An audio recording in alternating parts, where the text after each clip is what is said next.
افغانستان کې تیره یوه هفته کې چیرته او څومره کسان ووژل شو ویډیو ګورئ. تیره اونۍ د هیواد په کچه په بیلابیلو پیښو کې 23 کسان وژل شوي او 12 نور ټپیان دي. د بلخ امنیه قومندانۍ وایي د تیرې پنجشنبې په ورځ په یوه ځانمرګي برید کې د دغه ولایت د والي په ګډون د 3 کسانو ژوند له لاسه ورکړ او 4 نور ټپیان دي. د راپورونو له مخې د دغه برید مسؤلیت داعش ډلې پر غاړه اخیستی دی.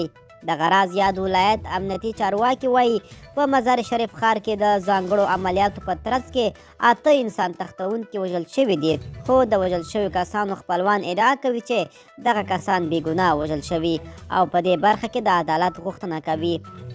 همداراز ځایي چارواکي وایي چې په مزار شریف ښار کې د یوې نښتې پر مهال 2 وسلوال غله هم وژل شوي دي. د یو بل خبر له مخې ناپېژاندو وسلوالو په هرات کې د دغه ولایت د اوبو رسونې ادارې د رئیس په ګډون 3 کسانو په پروان کې یو کس وژلی دی. د راپورونو پر اساس په پکتیا کې د ناچاودو توکو په چاودنه کې د یوې کورنۍ 2 کسانو ژوند له لاسه ورکړی او 3 نور ټپیان دي. په غور کې د ورته چاودنې له امله یو ماشوم مړ او یو بل ټپي شوی او په کندهار کې یو ماشوم د یوه پسه بیولو پر سر وژل شوی دی. امنیتي چارواکي وایي په کابل کې چاودنې 2 کسان ټپیان کړي او په کندهار کې وسلوالو غلو یو سوداګر په ډز وژلی دی.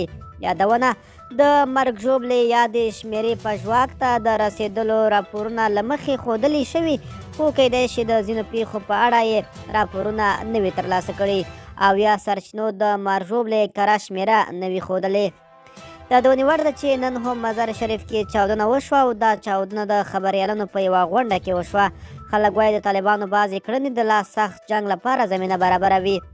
بل خوا نن خبر ورکول شوی چې په کونړ ولایت کې د یو پخواني نظامي جسد پیدا شوی دی.